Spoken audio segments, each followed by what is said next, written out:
Hello everyone.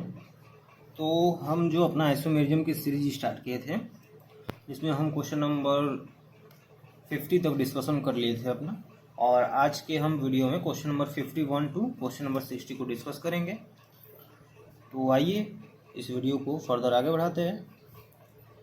And question number 51 जो है वो ये है कि what are the correct destination for the structure below. Basically हमें क्या है कि हमें ये इसमें ईजेड कॉन्फ़िगरेशन को प्रेडिक्ट करना है कि कौन सा ई होगा, कौन सा जेड होगा, और होगा भी कि नहीं, ये भी एक ऑप्शन है।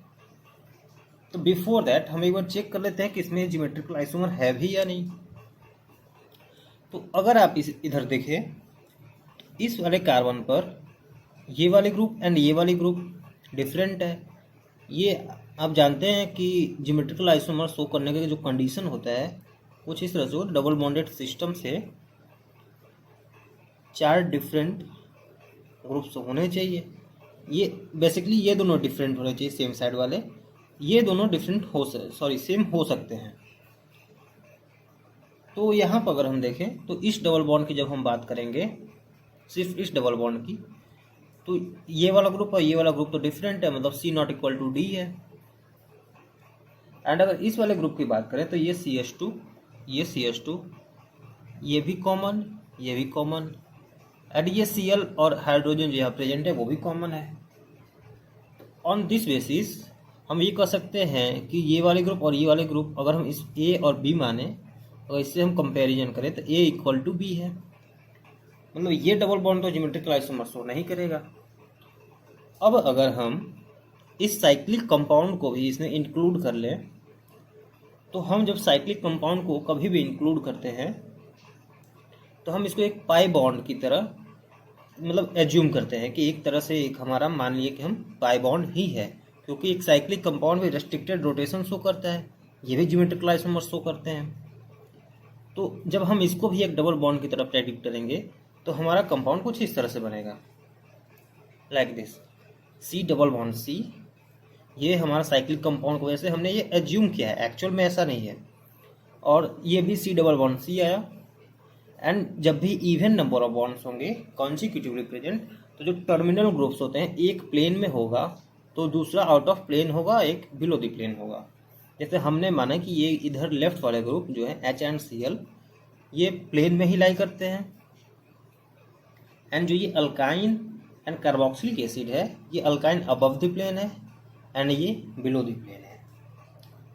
तो अगर हम इसकी बात करेंगे तो आपको पता है ज्योमेट्रिकल आइसोमर सिर्फ प्लेनर मॉलिक्यूल ही शो करते हैं, नॉन प्लेनर मॉलिक्यूल शो नहीं करते हैं। क्योंकि आप A और D के बीच का डिस्टेंस निकालें और A और C का डिस्टेंस निकालें, डिफरेंट आएगा। इसीलिए कहा जाता है कि मान लीजिए A और C के इसमें आप डिस्टेंस निकालते हैं, let's say this is D1, और फिर आप जब इसका इंटरचेंज कर देते हैं, ए बी को आप सेम रखते हैं और डी और सी को इंटरचेंज कर देते हैं, तो अब ए और सी का डिस्टेंस गैप बढ़ गया, दिस इज D2।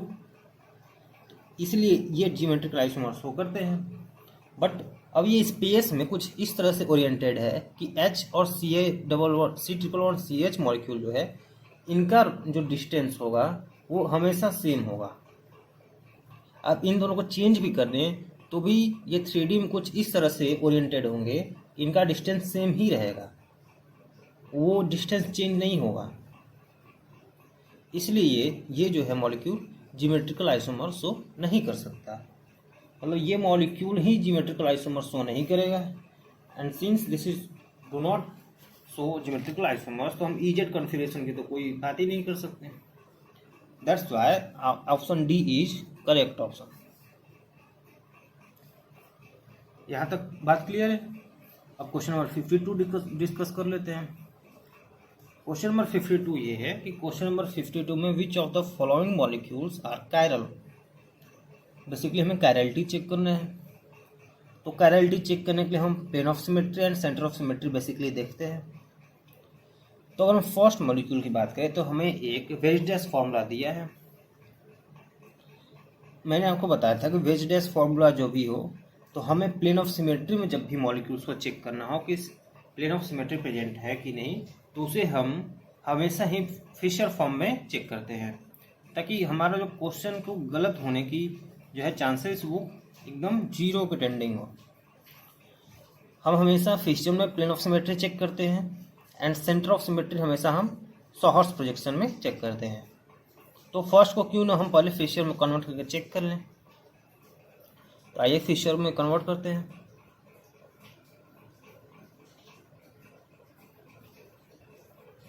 यहाँ पर 2 कायरल सेंटर्स हैं, हमने भी 2 कायरल सेंटर्स बना लिए।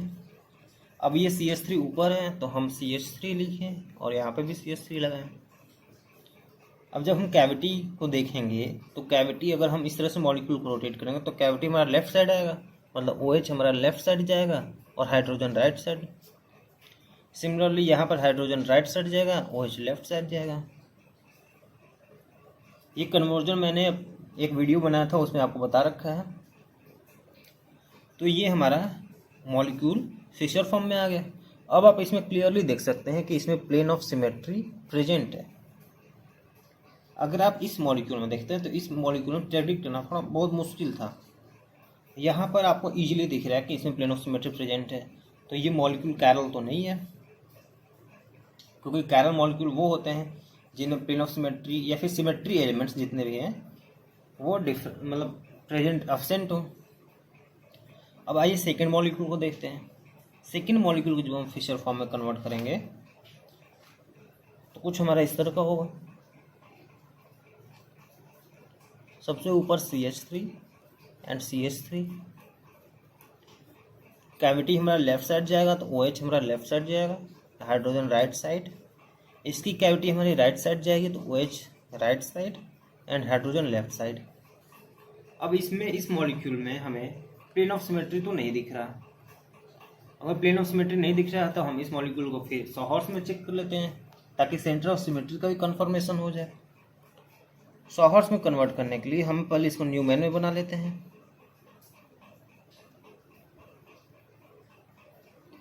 CH3 OH एंड H और यहाँ पर CH3 OH एंड H, ये हमारा हो गया न्यूमैन प्रोजेक्शन। अब न्यूमैन से हमें सॉहर्स बनाना है तो सॉहर्स में हमें कुछ इस तरह से बनाना होता है कि CH3 और ये CH3 एंटी फॉर्म बनाना होता है बेसिकली न्यूमैन का। तो 180 डिग्री इसको रोटेट कर देंगे बैक कार्बन को।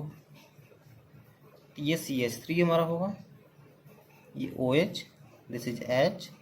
CH3 हमारा एंटी पोजीशन पर होगा और जब हम 180 डिग्री रोटेशन करेंगे तो ये OH इसके सामने आ जाएगा यहाँ पर, एंड यहाँ वाला जो हाइड्रोजन है ये वाली ये इसके जस्ट अपोजिट यहाँ पर आ जाएगी। This is anti projection. और फिर इसको जो हम न्यूमैन से सॉहर्स में कन्वर्ट करेंगे कुछ इस तरह से करेंगे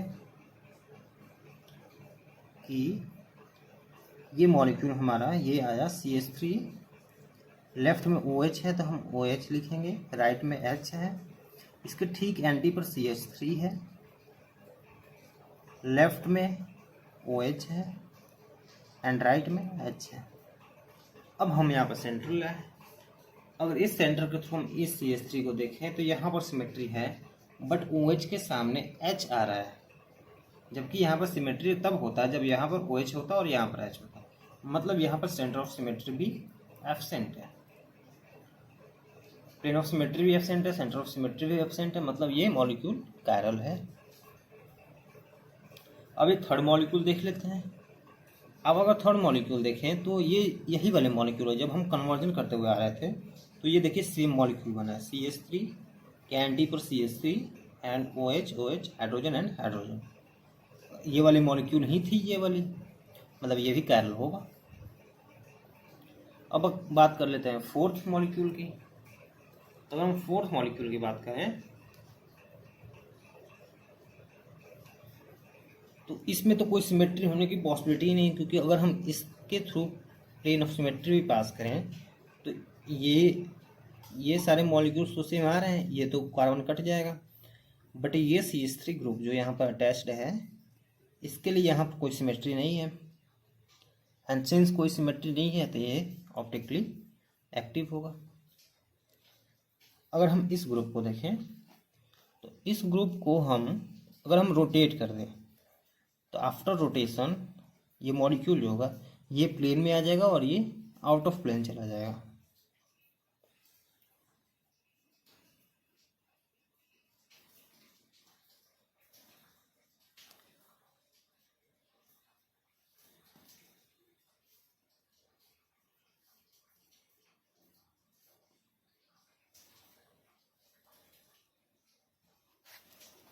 आफ्टर रोटेशन जो है हमारा मॉलिक्यूल कुछ इस तरह से कन्वर्ट हुआ। अब ये मॉलिक्यूल जो above the plane and below the plane है, इस मॉलिक्यूल के थ्रू ही हम जब प्लेन पास करेंगे तो ये सारे मॉलिक्यूल्स एटम्स जो हैं इसके ये कट जाएंगे।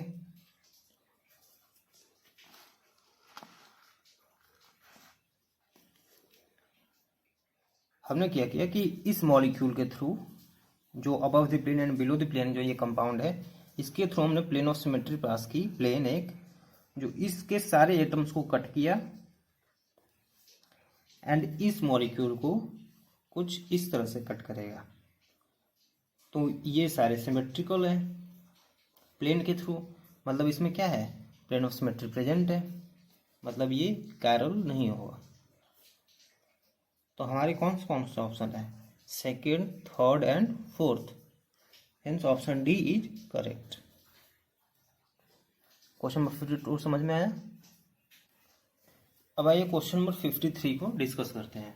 क्वेश्चन नंबर 50 में basically which one of the following structures has the lowest energy. तो लोवेस्ट एनर्जी किसकी होगी, जो मोस्ट स्टेबल होगा, क्योंकि जो स्टेबिलिटी होती है इनवर्सली प्रोपोर्शनल होती है एनर्जी की। एनर्जी जितना ज़्यादा होगा मॉलिक्यूल उतना ही अनस्टेबल होगा, और जितनी ज़्यादा स्टेबल होगी एनर्जी उतनी ही कम होगी। तो बेसिकली इस तरह से हमें जब साइक्लोहेक्सेन कंपाउंड दिया हुआ है तो जब भी हमें साइक्लोहेक्सेन कंपाउंड दिया जाए, अगर वो रिएक्शन के थ्रू हो या फिर आइसोमेरिज्म के थ्रू हो, तो हमें हमेशा उसको चेयर फॉर्म में देखना चाहिए, क्योंकि साइक्लोहेक्सेन कंपाउंड जो हैं मोस्ट स्टेबल होते हैं चेयर फॉर्म में। तो क्यों ना हम इन सभी को चेयर फॉर्म में बना लें। तो अगर हम ए को चेयर फॉर्म में जब बनाएंगे तो हमने ये 1 2 3 किया। फर्स्ट पोजीशन पे जो है CH3 वो अबव द प्लेन है, एंड जो थर्ड पोजीशन पर है वो बिलो द प्लेन है। तो 1 2 3 तो यहाँ बिलो द प्लेन आ गया। अगर हम बी की बात करें तो ये फर्स्ट एंड सेकंड, हमने माना कि ये फर्स्ट ये अबव द प्लेन है एंड ये सेकंड भी अबव द प्लेन है, तो हमने अबव द प्लेन इसको ही बनाया। अगर हम थर्ड देखें तो ये first above the plane and second भी above the plane, above the sorry ये बिलो द प्लेन है, यहाँ पे हाइड्रोजन हम लगा देते हैं, और ये हमारा CH3 जो है बिलो द प्लेन है यहाँ पर, तो हमने इसको बिलो द प्लेन लगाया।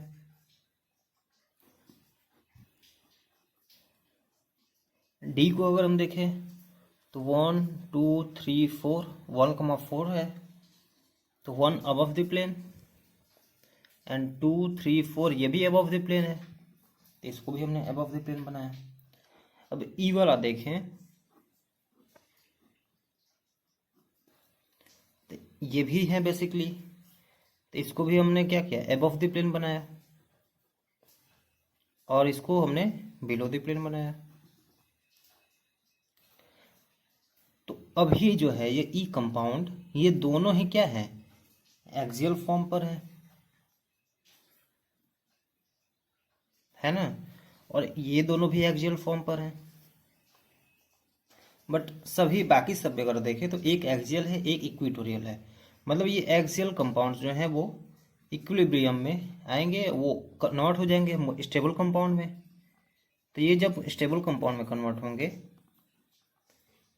तो कुछ इस तरह से होंगे कि ये शिफ्टिंग हो जाएगी, ये इक्वेटोरियल पोजीशन पे आ जाएंगे, एंड ये भी एक्सियल पोजीशन पे है तो ये भी इक्वेटोरियल पोजीशन पर आएगा,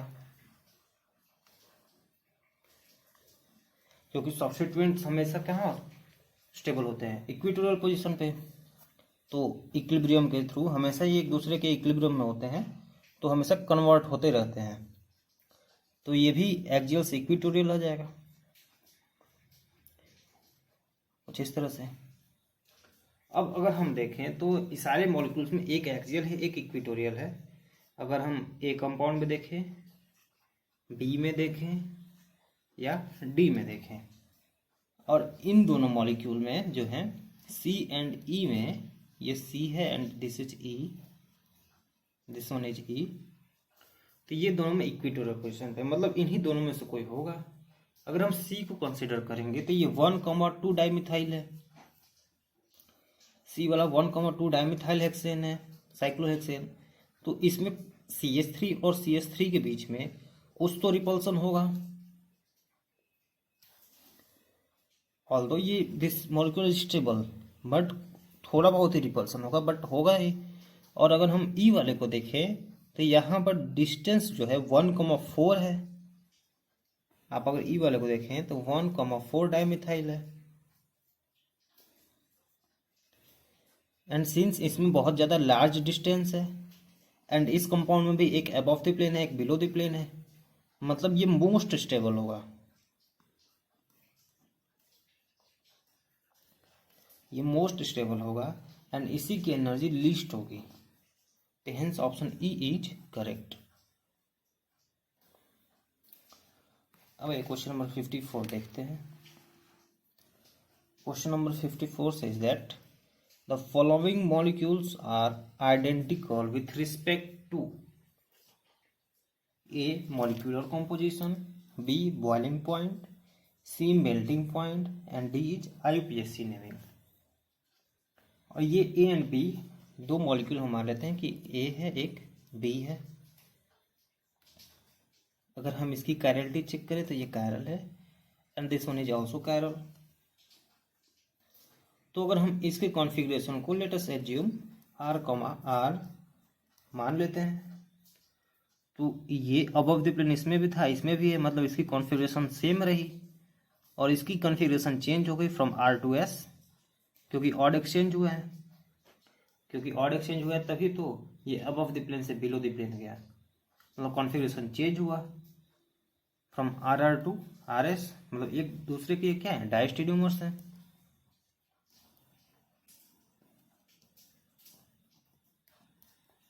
एंड डायस्टेरियोमर्स जो हैं उनके physical and chemical properties entirely different होते हैं, तो बॉइलिंग पॉइंट नहीं हो सकता और मेल्टिंग पॉइंट नहीं हो सकता। अब बात हम अगर डी की करें तो जब भी हम इस कंपाउंड की नेमिंग करेंगे 110% एक्चुअल, तो हम इस कॉन्फ़िगरेशन को भी उसमें इंक्लूड करेंगे, क्योंकि जब हम इस CH3 की बात करेंगे तो उसके आगे रिएक्टर्स लगाएंगे एंड इसके आगे भी रिएक्टर्स लगाएंगे। हमने ऐसा एज्यूम किया, एक्चुअल में हमें नहीं पता कि हो सकता है ये R होगा ये S होगा, ये S होगा ये R होगा, या फिर दोनों ही SS होंगे। हमने एज्यूम किया कि RR है, एज्यूम के हिसाब से हम देख रहे हैं। तो और इसमें मॉलिक्यूल में देखें तो एक R आएगा एक S आएगा, मतलब इनकी नेमिंग भी डिफरेंट आएगी, तो ये भी नहीं हो सकता। और आप ऐसे ही देख लीजिए कि मॉलिक्यूलर कंपोजिशन तो दोनों का सेम ही है, तो ऑप्शन ए तो करेक्ट होना ही है। एंड मल्टीपल करेक्ट ऑप्शन के ये क्वेश्चन नहीं है, तो इसमें मल्टीपल ऑप्शंस करेक्ट हो नहीं सकते, तो ये ऐसे भी आपको सॉल्व कर सकते थे उसको। तो आइए हम क्वेश्चन नंबर 55 को डिस्कस करते हैं। तो क्वेश्चन नंबर 55 वो है कि among the following the most stable isomer is option A B C and D. अगर आप ऑप्शन ए को सिर्फ देखें और बाकियों को आप न देखें तो आपको लगेगा कि ऑप्शन ए करेक्ट है, क्योंकि दोनों ही इक्वेटोरियल पोजीशन पर हैं। And as usual theory on the basis of theory सारे सब्स्टिट्यूएंट्स जो हैं इक्वेटोरियल पोजीशन पे ही होने चाहिए, या in this case equatorial position पर ही हैं, तो थ्योरी के हिसाब से तो ये सही होना चाहिए। बट थ्योरी में एक और थ्योरी पढ़ाई जाती है, वह हाइड्रोजन बॉन्डिंग की वजह से। कुछ मॉलिक्यूल्स जो हाइड्रोजन बॉन्डिंग शो कर सकते हैं उन मॉलिक्यूल्स में ये थ्योरी चेंज हो जाती है। एंड अगर हम ध्यान से देखें तो इसमें हाइड्रोजन बॉन्डिंग नहीं हो सकती, इसमें भी नहीं हो सकती, इन दिस केस में भी नहीं हो सकता, क्योंकि एक अबव द प्लेन है एक बिलो द प्लेन है। बट इसमें हो सकता है, आप ऑल्दो आपको ये लगता होगा कि ये दोनों ही एक्सियल पोजीशन पे है तो मोस्ट अनस्टेबल होगा, तो इसकी तो कोई पॉसिबिलिटी नहीं है, but actually in this case यही आंसर सही है हमारा। कैसे? क्योंकि इन दोनों बीच के जो ओ है मोस्ट इलेक्ट्रोनेगेटिव है, एंड यहाँ पे पार्शियल इन दोनों के बीच में जो होगा वो इलेक्ट्रॉन क्लाउड का शिफ्टिंग होगा। ऑक्सीजन की तरफ ज़्यादा इलेक्ट्रॉन क्लाउड होगा, हाइड्रोजन की तरफ कम होगा, तो हाइड्रोजन बॉन्डिंग स्टेबलाइज होगा। And due to presence of hydrogen bonding in this case D option is most stable. जिस केस अगर कहीं भी इन जनरल थ्योरी जो पढ़ाई जाती है वो मोस्ट ऑफ द केसेस होते हैं, बट जहाँ कहीं भी हाइड्रोजन बॉन्डिंग आ जाए या फिर कोई भी अट्रैक्टिव फोर्सेस आ जाए या फिर कोई ऐसी चीज़ें आ जाए जो उनको मतलब डिफरेंट करती हैं बाकी थ्योरी के हिसाब से, तो वो मॉलिक्यूल्स हमेशा ही एक्सेप्शनली ट्रीट की जाती हैं। आइए क्वेश्चन नंबर 56 तब डिस्कस करते हैं। क्वेश्चन नंबर 56 में जो है वो है the most stable confirmation of the following compound is. ये हमारा कंपाउंड है, इसका मोस्ट स्टेबल कॉन्फ़िगरेशन हमें बेसिकली कन्फर्मेशन हमें बताना है। 4 ऑप्शंस गिवन है। तो अगर आप ध्यान से देखें तो मोस्ट बल्की ग्रुप जो है टर्सरी ब्यूटाइल ग्रुप वो तो सब में इक्विटोरियल पोजीशन पर है, बट अगर बाकियों में देखें तो इसमें दोनों इक्विटोरियल पर हैं, दोनों मिथाइल ग्रुप। इसमें एक एक्सियल एक इक्विटोरियल, इसमें दोनों ही इक्विटोरियल, एंड इसमें भी एक इक्विटोरियल एंड एक एक्सियल है। अगर हम इस मॉलिक्यूल को देखें तो ये जो साइक्लिक कंपाउंड है इसका बेसिकली हमें ये चेयर फॉर्म में कन्वर्जन करना है। तो आइए देखते हैं कन्वर्जन, देखते हैं इसका क्या होगा। फर्स्ट ऑफ ऑल ये अबव द प्लेन होनी चाहिए tertiary butyl group, and according to stability, अगर स्टेबिलिटी को अगर हम ध्यान में रखें तो इक्विटोरियल पोजीशन पे ही होना चाहिए, तो हम इक्विटोरियल पोजीशन पे इसको लगा दिए। ये हो गया हमारा टर्सरी ब्यूटाइल जो कि सभी केसेस में है, मतलब ये दोनों ही डिफरेंट आना चाहिए। तो इसके जस्ट एंटी जो ये फोर्थ ग्रुप है, 1 2 3 4 अगर हम देखें तो फोर्थ नंबर पर जो है वो एक मिथाइल ग्रुप है, और वो methyl group above the plane होना चाहिए। तो 1 2 3 4 मतलब इस पोजीशन पे जो मिथाइल ग्रुप है वो अबव द प्लेन होना चाहिए, तो हमने अबव द प्लेन लगा दिया। अब 1 2 3 पोजीशन पर 1 2 3 एक methyl group below the plane होना चाहिए, तो हमने बिलो द प्लेन लगा दिया। एक अबव द प्लेन क्या, एक बिलो द प्लेन गया, तो हमारा ऑप्शन कौन सा करेक्ट होगा, ये वाला होगा। अब आप कहेंगे कि सर ये तो ए वाला ज़्यादा करेक्ट होना चाहिए क्योंकि दोनों ही इक्विटोरियल पोजीशन पर है, बट अगर आप ध्यान से देखें तो जब आप इसका साइक्लिक फॉर्म बनाएंगे तो ये तो मान लीजिए हमने अबव द प्लेन आया है, टर्सरी ब्यूटाइल ग्रुप है, लेकिन आप इस मॉलिक्यूल का जब देखेंगे फोर्थ पोजीशन तो ये तो अबव द प्लेन है, ये भी सेटिस्फाई करता है। बट आप इस ग्रुप को जब देखेंगे तो ये ग्रुप भी अबव द प्लेन है, जबकि हमारे गिवन मॉलिक्यूल में ये बिलो द प्लेन होना चाहिए क्वेश्चन के अकॉर्डिंग, और इसमें अबव द प्लेन, तो ये तो नहीं हो सकता। हमें इस कंपाउंड का स्टेबल फॉर्म बनाना है, इसके आइसोमर के कंपाउंड का नहीं बनाना है। ये दोनों एक दूसरे क्या होंगे, आइसोमर होंगे। That's why option C is correct option. तो आइए क्वेश्चन नंबर 57 को डिस्कस करते हैं। क्वेश्चन नंबर 57 में क्या है, विच of the following molecules have zero dipole moment. Dipole moment क्या होना चाहिए, जीरो होना चाहिए। एंड आपको पता है डाइपोल मोमेंट क्या है, एक वेक्टर क्वांटिटी है। तो आइए देखते हैं कि इसमें क्या होगा। अगर हम फर्स्ट में देखें तो फर्स्ट है gauche conformation of 1,2 dibromomethane. Gauche conformation of 1,2 डाइब्रोमोमीथेन।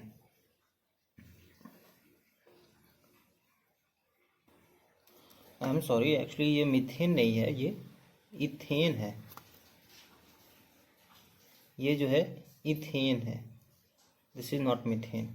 अभी कहूँगी गॉच फॉर्म का कहाँ से आ जाएगा डाइब्रोमोमीथेन का, सॉरी फॉर दैट। अगर हम गॉच फॉर्म बनाए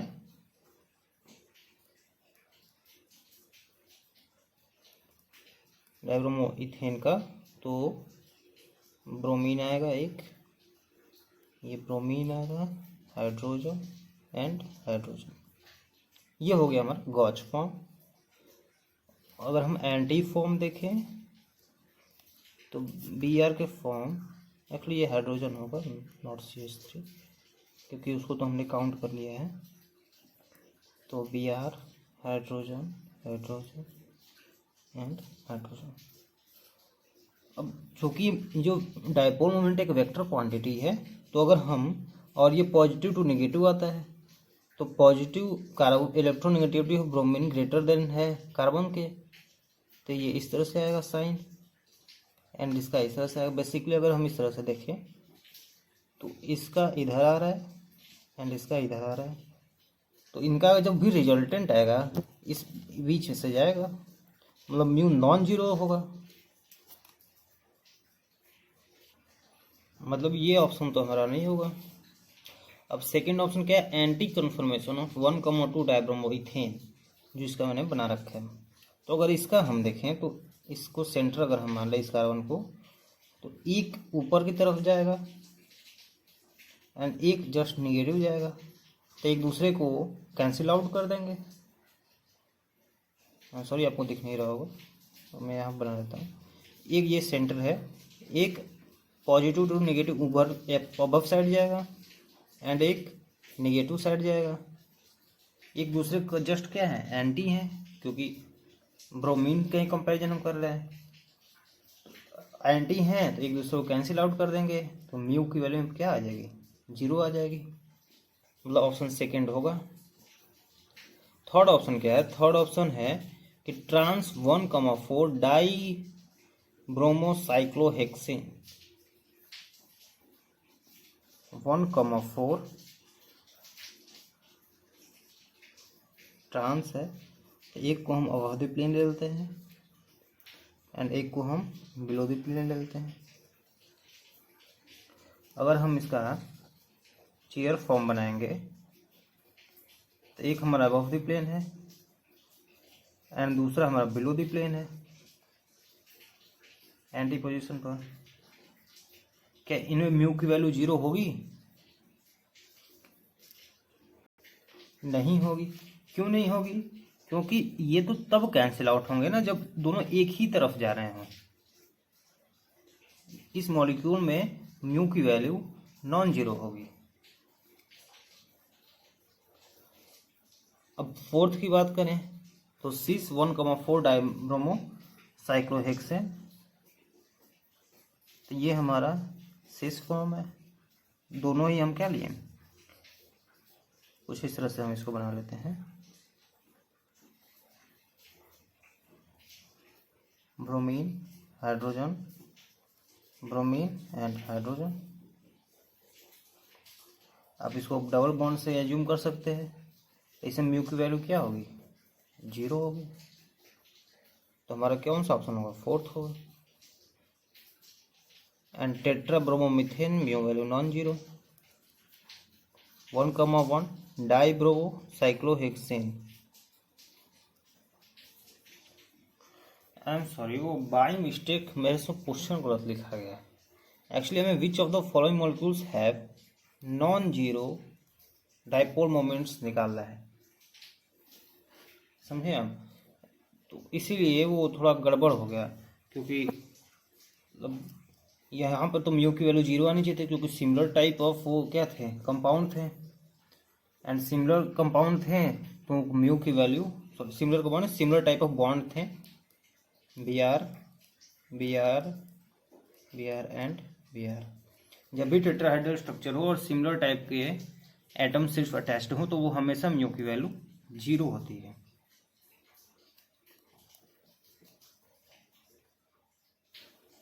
एंड ये सारे ऑप्शंस भी हमारे गलत होंगे। एक्चुअली हमारा ऑप्शन फर्स्ट सही होगा, क्योंकि ये नॉन जीरो दे रहा है। हमने यहाँ पर कैलकुलेट किया था इसमें ये हमारा नहीं होगा, इसमें म्यू की वैल्यू क्या आ रही है, जीरो आ रही है। ट्रांस 1,4 डाइब्रोमो साइक्लोहेक्सेन, इसका हमने बताया चेयर फॉर्म, एक एबव साइड जा रहा है, एक बिलो जा रहा है, तो एक दूसरे को क्या करेंगे, कैंसिल आउट करेंगे। कैंसिल आउट करेंगे तो म्यू की वैल्यू क्या होगी, 0 होगी, मतलब ये भी नहीं होगा, ये नहीं होगा हमारे ऑप्शन में। अगर हम सिस की बात करें तो दोनों एक ही तरफ जाएंगे। अगर हम सिस की बात करें, ये ब्रोमीन ऊपर, ये ब्रोमीन भी ऊपर, दोनों ही ऊपर ही जा रहे हैं, तो ये दोनों कैंसिल आउट तो करेंगे नहीं, क्योंकि वेक्टर क्वांटिटी अपोजिट रहेंगे तो ही कैंसिल करेंगे, मतलब ये भी होगा। म्यू की वैल्यू नॉन जीरो, और हमें नॉन जीरो ही चेक करना है, मतलब सिक्स ऑप्शन हमारा होगा। फिफ्थ नहीं होगा क्योंकि सिमिलर बॉन्ड्स हैं सारे एक ही टाइप के, तो म्यू की वैल्यू 0 होगी। अब 1,1 डाइब्रोमोसाइक्लोहेक्सेन, अगर 1,1 डाइब्रोमोसाइक्लोहेक्सेन की बात करें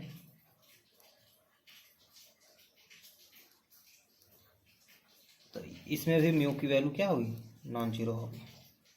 आप इसका चाहें तो चेयर फॉर्म बना कर देख सकते हैं, एक एबव जाएगा एक बिलो जाएगा, बट एक एक्सियल जाएगा एक इक्वेटोरियल जाएगा। जब एकदम अपोजिट होते तभी एक दूसरे को कैंसिल आउट करते हैं, मतलब ये ऑप्शन हमारा होगा। तो हमारा ऑप्शन कौन सा सही आएगा, ऑप्शन आएगा first, fourth and sixth, first fourth and sixth. Actually वो बाय मिस्टेक मैं यहाँ पर नॉन जीरो लिखना भूल गया था, तो मिस्टेक्स यहाँ पर काफ़ी सारा हो गया, खिचड़ी होगा पूरा, बट आई होप आपको समझ में आया होगा। तो आइए क्वेश्चन नंबर 58 डिस्कस करते हैं। Question number 58 say that what is the maximum number of stereo isomers possible for this given compound. एक बहुत बड़ी कंपाउंड गिवन है, इसमें हम total number of stereo isomers count करते हैं। तो first of all bye formula हम इसको कैलकुलेट करेंगे। हम एज इजली सीनेबल, ये अनसिमेट्रिकल कंपाउंड है, एंड अनसिमेट्रिकल कंपाउंड के लिए total number of stereo isomers का जो फॉर्मूला होता है वो होता है 2 to the power n, where n is what, n is number of stereogenic centres. अगर हम इस बॉन्ड की बात करें डबल बॉन्ड की, तो यहाँ पर दोनों ही हाइड्रोजन है, तो ये ज्योमेट्रिकल आइसोमर नहीं शो करेगा, मतलब ये तो नहीं होगा काउंट, ये शो कर रहा है ये होगा। तो अब स्टीरियोजेनिक सेंटर्स हम काउंट करते हुए चलेंगे। तो this is 1 2 3 4 5 6 7 due to double bond, 8 9 10 11 12 13 14 and 15। ये सारे कंपाउंड्स क्या हैं, कायरल है, और ये डबल बॉन्डेड जो है ये ज्योमेट्रिकल आइसोमर्स होकर है। जब हम स्टीरियो आइसोमर्स की बात करते हैं तो सब हम एक ही में काउंट करते हैं। तो n की वैल्यू कितनी आई, 15 आई, तो ऑप्शन बी हमारा करेक्ट होगा। क्योंकि अनसिमेट्रिकल है तो अनसिमेट्रिकल केस में 2 to the power n कर देते हैं, total number of stereo isomers मिल जाता है। तो 58 का जो है ऑप्शन बी हमारा करेक्ट ऑप्शन होगा। अब आइए हम क्वेश्चन नंबर 59 डिस्कस करते हैं। क्वेश्चन नंबर 59 में क्या है कि an aqueous solution containing compound A and B shows optical activity. A and B are stereo isomers, A and B जो है वो स्टीरियो आइसोमर्स हैं। Which of the following possibilities can not be correct. Basically जो चार possibilities हैं वो कौन से ए एंड बी के रिगार्डिंग करेक्ट नहीं है, कैन नॉट बी करेक्ट। तो अगर हम ऑप्शन ए देखें तो option A says that A has 2 chiral centres, मतलब ए जो कंपाउंड है इसके पास 2 कायरल सेंटर्स है। ये सारे ग्रुप्स बेसिकली डिफरेंट है। तो ए जो है 2 कायरल सेंटर्स हैं, A has 2 chiral centres, but B does not have any because it has a symmetry plane. आप एक बात बताइए, कायरल सेंटर्स का सिमेट्री, प्लेन ऑफ सिमेट्री से कोई लेना देना है, कोई लेना देना नहीं है। कोई भी मॉलिक्यूल मेजो हो सकता है due to presence of symmetry या plane of symmetry, centre of symmetry, कोई भी सिमेट्री एलिमेंट होने की वजह से। लेकिन ऐसा तो पॉसिबल नहीं है कि किसी भी कंपाउंड में प्लेन ऑफ सिमेट्री होने की वजह से वो अपनी कायरलिटी खो दे। इस कंपाउंड में प्लेन ऑफ सिमेट्री है, but still this and this carbon is chiral, and A option is incorrect. A has 2 chiral centers, दो chiral centers है, but B does not have any because of it has a symmetry plane. How it is possible? Symmetry elements का जो है वो chirality पे कोई effect नहीं आता. That's why option A is incorrect. हमें इनकरेक्ट ऑप्शन को ही टिक करना था. A and B are enantiomers. हाँ, इनएंसियोमर्स हो सकते हैं. एंड अगर इन दोनों का अगर जो रेशियो है वो डिफरेंट हो, लेट्स से दिस हम आर को 50% ऐड करें सॉल्यूशन में एंड एस को 60% करें, तो कॉम्पनसेट तो 50-50 का ही होगा. 10% तो ये एक्स्ट्रा ही है, तो ये ऑप्टिकल एक्टिविटी तो शो करेगा ही due to presence of extra S 10%. Similarly diastereomers भी करेंगे. A and B are not present in equal amount. ये भी पॉसिबल है कि ए एंड बी जो हैं वो इक्वल अमाउंट पे नहीं हो, इसलिए वो करते हो. बट ये A has 2 chiral centers but B does not have any because it is a plane of symmetry. Plane of symmetry की कैरेलिटी से कोई लेना देना नहीं होता है, तो ये तो पॉसिबल नहीं है. तो option A is our correct option. अब आइए क्वेश्चन नंबर 60 को हम डिस्कस कर लेते हैं, जो हमारा आज का लास्ट क्वेश्चन होगा. तो हमें बेसिकली क्या है कि विच of the following structures represent the lowest energy form of 1s 2s 4r. Basically configurations हमें गिवन है. Trimethyl cyclohexane. ट्राइमिथाइल साइक्लोहेक्सेन सबके हम बशर्ते हमारे कॉन्फ़िगरेशन मैच होना चाहिए, ये तीनों. तो चेयर फॉर्म में जब कॉन्फ़िगरेशन निकालना हो तो हम इसको साइक्लिक फॉर्म में कन्वर्ट कर देते हैं. अब इसको ये अबव द प्लेन है तो इसको मैंने अबव द प्लेन रखा CH3, एंड सेकेंड पर ये बिलो द प्लेन है तो इसको मैंने बिलो द प्लेन रखा, एंड इसके एडजेसेंट कार्बन पे ये अबव द प्लेन है तो इसको मैंने अबव द प्लेन रखा. ये हमारा आया साइक्लिक कंपाउंड. अब हम मान लेते हैं कि this is 1, this is 2 and this is 3, क्योंकि नंबरिंग हम इस तरह से करेंगे अकॉर्डिंग टू IUPAC. तो जब इस वाले chiral सेंटर्स की बात करेंगे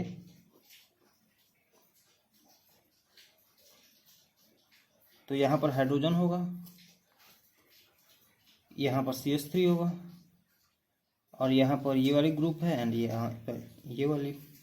बेसिकली हम इस पे CIP सिस्टम के अकॉर्डिंग हम यहाँ पर नंबरिंग कर लेंगे, क्योंकि यहाँ पर इस तरह से कॉन्फ़िगरेशन निकालना काफ़ी डिफिकल्ट होता है, तो हम टेट्राहेड्रल स्ट्रक्चर से निकालना आसानी से जानते हैं. इसकी CIP सिस्टम के अकॉर्डिंग प्रायोरिटी 1 होगी, इसकी प्रायोरिटी 2 होगी, इसकी प्रायोरिटी 3 होगी. 1 2 3 रोटेट करेंगे. एंटी क्लॉकवाइज जा रहे हैं, तो ये क्या होगा, S होगा. तो फर्स्ट कार्बन पर S कॉन्फ़िगरेशन आ रहा है, तो ये तो हमारा मैच किया. अब सेकेंड कार्बन पर देख लेते हैं. सेकेंड कार्बन हमारा कुछ इस तरह से है.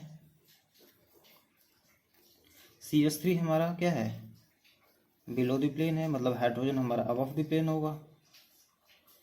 CIP सिस्टम के अकॉर्डिंग ये फर्स्ट प्रायोरिटी आएगी, ये इस वाले बॉन्ड कंपाउंड की, इसकी सेकेंड एंड इसकी थर्ड. 1 2 3 रोटेट करेंगे हम, तो क्लॉकवाइज जा रहे हैं, तो R होना चाहिए था, लेकिन फोर्थ प्रायोरिटी ग्रुप जो है वो अबव द प्लेन है, तो इसका इन्वर्ट कर देगा कॉन्फ़िगरेशन, तो R होना चाहिए था, बट फोर्थ प्रायोरिटी जब बिलो द प्लेन होता तब होता. अब इसको बिलो द प्लेन करने के लिए हमें ऑड एक्सचेंज करना होगा, तो इनडायरेक्टली ये S हो जाएगा. तो ये 2S ये भी मैच कर रहा है. तो फोर्थ पे चलते हैं. फोर्थ को अगर हम देखें, यहाँ पर देख लेते हैं, तो फोर्थ जो है CH3 अबव द प्लेन है एंड हाइड्रोजन हमारा बिलो द प्लेन है. अब बात करते हैं कि इनमें से कौन फर्स्ट नंबर पे आएगा CIP के अकॉर्डिंग. तो इधर CH2 है, यहाँ भी CH2 है सेम. नेक्स्ट कार्बन पे चलेंगे तो यहाँ पर जो है एक CH3 अटैच्ड है और यहाँ पर 2 हाइड्रोजन है, तो इसकी प्रायोरिटी ज़्यादा होगी, तो इसकी 1 इसकी 2 और इसकी 3 एंड इसकी 4. तो 1 2 3 रोटेट करेंगे. 1 2 3 क्लॉकवाइज जा रहे हैं. Fourth priority group below the plane है, मतलब कंडीशन सेटिस्फाइड है, तो क्लॉकवाइज क्या होता है, R. तो फोर्थ पर कॉन्फ़िगरेशन R आया. और हमें यही कॉन्फ़िगरेशन जज करना था। तो 1s हमारा 1s आया, 2s आया एंड 4r आया। तो ये ऑप्शन ए हमारा क्या होगा, करेक्ट ऑप्शन होगा। अगर आपको इस तरह से कॉन्फ़िगरेशन वेज डैश में कॉन्फ़िगरेशन निकालना नहीं आता तो आप मुझे कमेंट में बताएं, तो इसके लिए मैं एक सेपरेट वीडियो बना दूंगा जिसमें मैं 4-5 इसकी थ्योरी प्लस कुछ एग्जांपल्स आपको करा दूंगा, ताकि आपको ये कॉन्फ़िगरेशन निकालना आसान हो जाए। Till that thank you so much. अब मिलते हैं अगले वीडियो में जिसमें हम क्वेश्चन नंबर 61 to 70 को डिस्कस करेंगे। Thank you.